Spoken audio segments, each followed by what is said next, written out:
Terrena, aliança do homem com a terra, apresenta Agro em Foco, com Bené Romano. Bom dia! Hoje no Agro em Foco temos a satisfação de receber o presidente da ProSoja Minas Gerais, o produtor rural, senhor Fábio Meireles Filho. Senhor Fábio, muito obrigado pela sua presença, é uma satisfação tê-lo conosco aqui no Agro em Foco. Bené, a satisfação é nossa. Uma oportunidade de poder estar aqui em Patos de Minas, poder falar para o Alto Paranaíba, o nosso Noroeste, o Triângulo, uma região realmente importante e uma grande produtora no estado de Minas Gerais.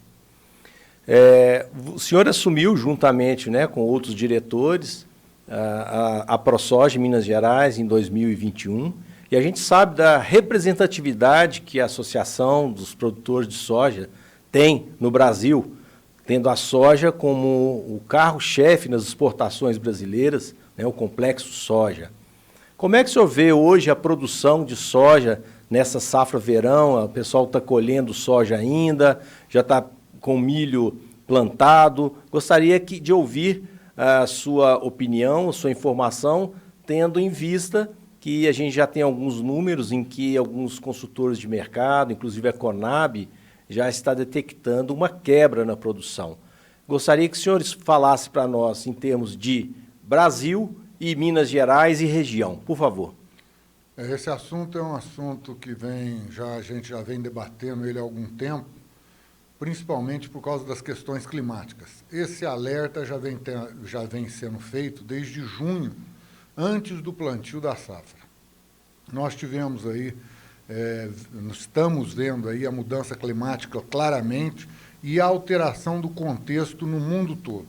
Então, nós tivemos determinadas regiões com excesso de chuva e uma permanência de tempo nublado. Isso acontece uma redução de safra em virtude de pouca luminosidade. Em outras, como no Rio Grande do Sul e no sul do país de uma forma geral, uma seca intensa que dizimou aí toda uma grande parte dessa produção. Então, nós temos aí já comprovado uma redução de safra, mas ainda esperamos repetir os mesmos números do ano passado.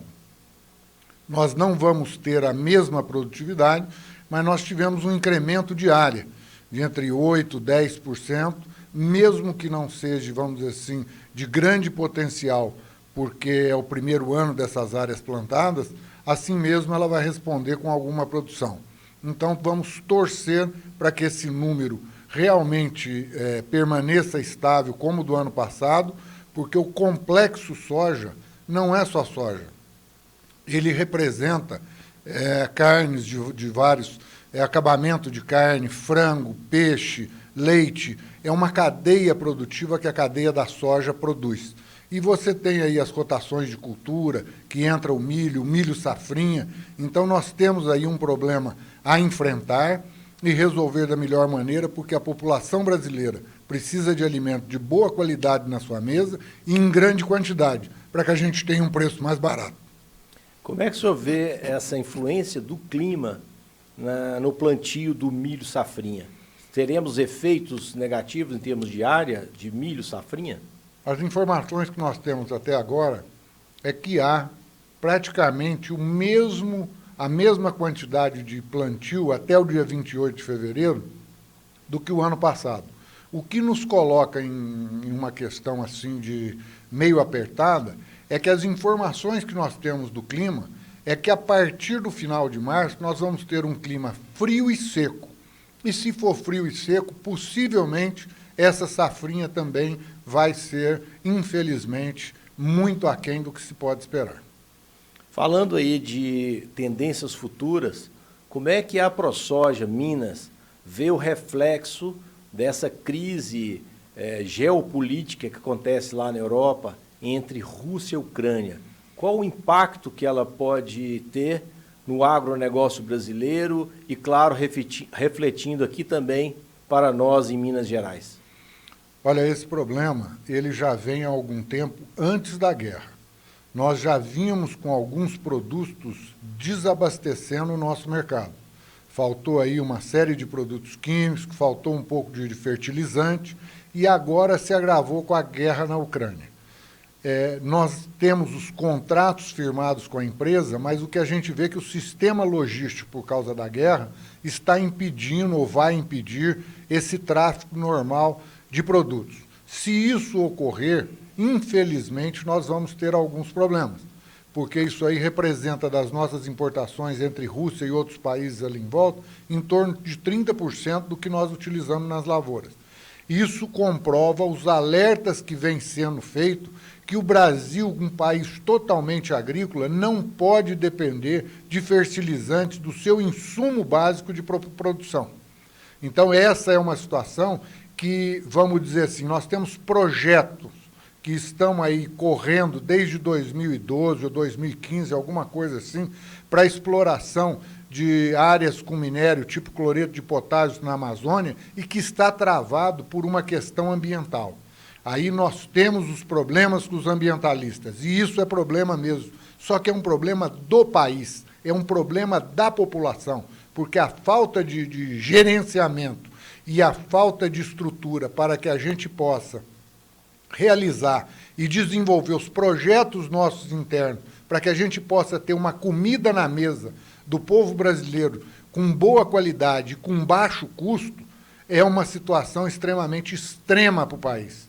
É algo assim que a gente precisa estar muito coeso dentro dessa situação, porque o que se trabalhou em questões ambientais lá atrás, hoje você vê que é uma questão mercadológica, porque vai faltar o produto, ou vai diminuir o produto, ou nós vamos ter um produto a um custo muito elevado. Será que a nossa população, que já tem aí 14 milhões de desempregados, esse governo já assumiu uma herança maldita, como a gente vê que é uma parte da nossa população passando fome? Será que nós vamos ter que aumentar a fome no Brasil por não conseguir produzir, por falta de insumo básico?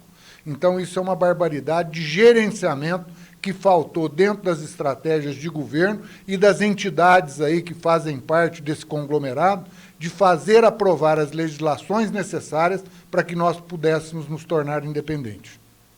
Para terminar, nosso tempo já está finalizando, gostaria de ouvi-lo sobre a Resolução Ambiental 3102 da Secretaria do Meio Ambiente e EF. Qual que é a posição da ProSoja em relação a isso? Aí você vê uma coisa, me permite, antes de entrar na resolução. O produtor rural brasileiro não é o mineiro, é o produtor brasileiro. Nós vivemos dentro de uma insegurança jurídica que é algo assim fenomenal, seja ela na área estadual, seja ela na área federal. Temos o Código Florestal mais duro do mundo, que penaliza, que faz todo tipo de restrição.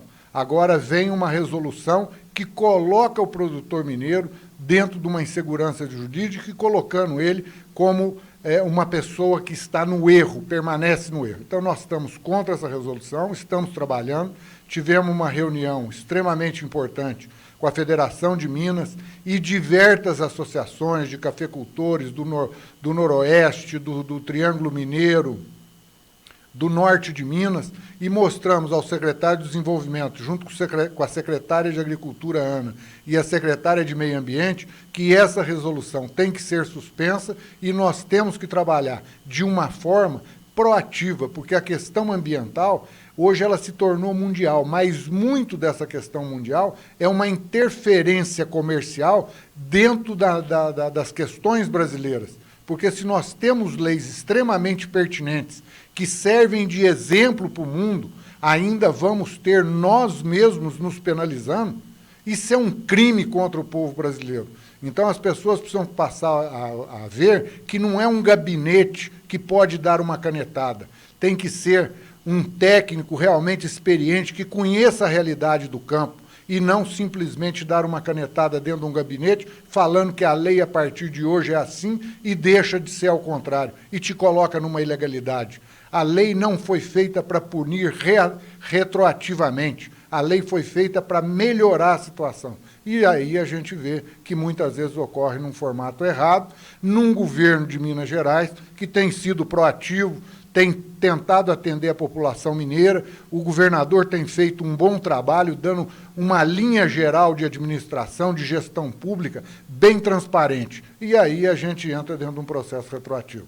Vamos ver se a gente consegue, pelos próximos dias, juntamente com a Federação da Agricultura, o Antônio Salvo, que é o nosso presidente lá, para que a gente consiga, vamos dizer, as melhores condições, o melhor aprimoramento da legislação para o Estado de Minas Gerais. Muito obrigado, presidente. Hoje, então, falamos aqui com o presidente da AproSoja Minas Gerais. É um prazer recebê-lo aqui e passo para o senhor para fazer as suas últimas palavras. Eu agradeço muito essa oportunidade da Jovem Pan para a gente poder expor os problemas que a gente vive no dia a dia e chamar os produtores. Cada vez mais nós precisamos estar unidos. Hoje, dentro dessa complexidade global, mercadológica, problemas com insumos, nós temos que estar unidos para poder ter um Brasil melhor, com legislações melhores e um país construído para o bem. Lembrando que a gente produz para abastecer o Brasil e uma grande parte do mundo. Muito obrigado, um abraço e que o agronegócio continue cada vez mais forte. Assista esse e outros episódios do Agro em Foco no YouTube da Jovem Pan Patos. Oferecimento. Em 5 décadas, priorizamos a conexão do homem com a terra e é com esse propósito que contribuímos para o desenvolvimento da agricultura brasileira. Com o aprendizado em tudo que vivemos, a coerência no hoje e o sonhar com um mundo melhor amanhã, conectamos passado, presente e futuro. Terrena, há 50 anos promovendo a aliança do homem com a terra.